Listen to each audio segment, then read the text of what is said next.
قرآن پاک کا جو نچوڑ ہے وہ سورہ فاتحہ ہے، اور وہ بھی توحید ہے۔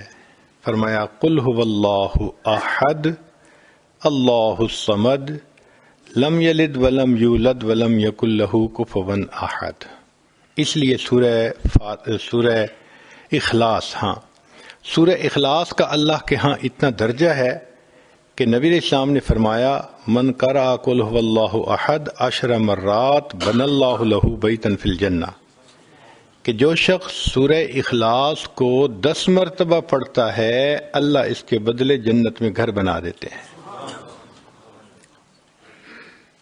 تو قرآن مجید کا لب لباب، نچوڑ، وہ توحید باری تعالی ہے۔ اور اس لیے نبی علیہ السلام جب اس دنیا سے پردہ فرمانے لگے تو آپ کا آخری پیغام امت کے نام، جو سیدہ صدیقہ عنہا نے بالکل کان لگائے منہ کے قریب اور سنا، تو نبی علیہ السلام فرما رہے تھے التوحید التوحید وما ملکت ایمانکم۔ تو توحید کا ہی پیغام دے کر کے اتنی عظیم صورت ہے۔ ایک صحابی ہر نماز میں یہی پڑھتے تھے۔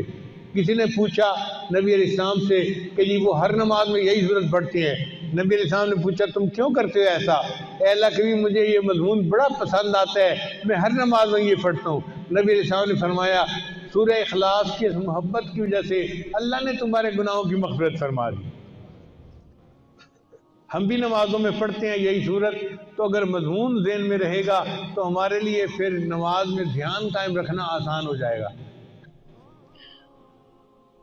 یہ توحید اتنی اہم ہے، اتنی اہم ہے کہ امام ربانی مجدد ثانی رحمۃ اللہ فرماتے ہیں کہ دنیا میں بڑے بڑے نافرمان گزرے، جیسا کہ شیطان، فرعون، حامان، یہ بڑے بڑے نافرمان تھے، نمرود، لیکن اگر یہ سارے نافرمان بھی کلمہ پڑھ لیتے اللہ ان کے گناہوں کو بھی معاف فرما دیتا۔ یعنی اللہ تعالیٰ اپنے پیارے حبیب صلی اللہ علیہ وسلم کو فرماتے ہیں اے میرے محبوب صلی اللہ علیہ وسلم، یہ پیغام ہم نے پہلی امتوں کو بھی دیا اور آپ کو بھی دے رہے ہیں، اگر آپ شرک کریں گے ہم آپ کے سارے عملوں کو ضائع کر دیں گے۔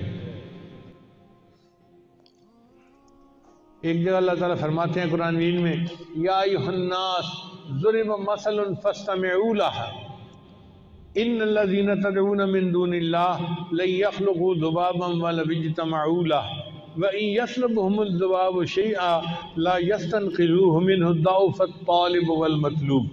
طلب کرنے والا بھی ضعیف اور جس کو طلب کیا جا رہا ہے وہ بھی بودا اور ضعیف۔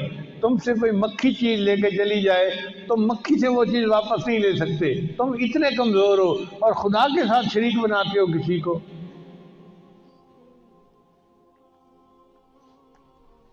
پھر قرآن مجید کی ایک اور آیت ہے جس کو پڑھ کے توحید کا مضمون کھلتا ہے۔ اللہ فرماتے ہیں تبارک الذی نزل الفرقان علی عبدہ لیکون للعالمین نذیرا الذی لہ ملک السماوات والارض ولم يتخذ ولدا ولم يكن له شریک فی الملک وخلق کل شیء وقدرہ فقدرہ تقدیرا۔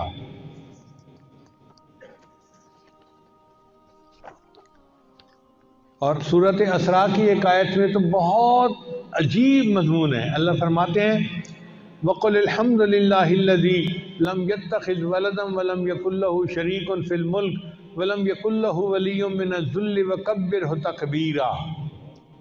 تو یہ توحید کے مضمون پورے قرآن مجید میں اس طرح چلتے رہے اور آخر پہ آ کے اس کا جو نچوڑ تھا، یہ لب لباب تھا، وہ سورہ اخلاص کے اندر ہے۔ اللہ فرماتے ہیں قل هو اللہ احد اللہ الصمد لم یلد ولم یولد ولم یکن لہ کفوا احد۔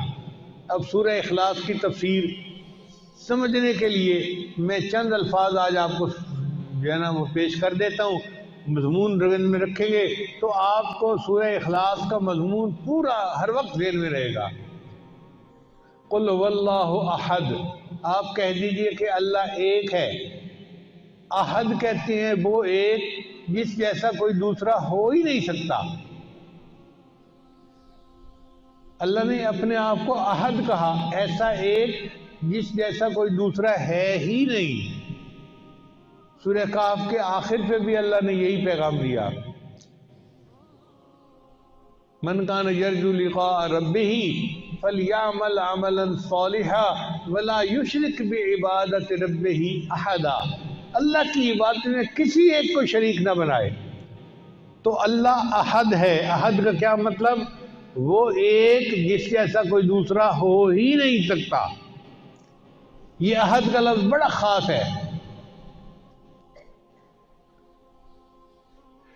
پھر آگے فرمایا اللہ الصمد، اللہ نرادھار ہے۔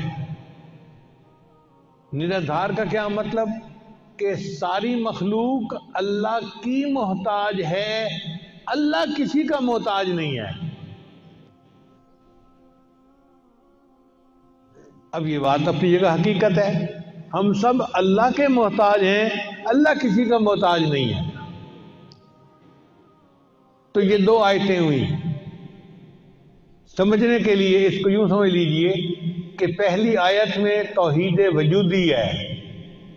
یہ توحید وجودی صوفیاء والی نہیں ہے، بلکہ لفظ استعمال کیا جا رہا ہے اپنے سمجھنے کے لیے۔ قل هو اللہ احد، یہ وجود کے بارے میں ہے کہ اللہ ایک ہے، اس جیسا کوئی ہے ہی نہیں، یہ توحید وجودی ہوئی۔ پھر اللہ الصمد، سب اللہ کے محتاج ہیں، اللہ کسی کا محتاج نہیں ہے، یہ توحید شہودی ہوئی۔ صوفیاء والی توحید شہودی نہیں، سمجھنے کے لیے ہم اس لفظ کو استعمال کر رہے ہیں۔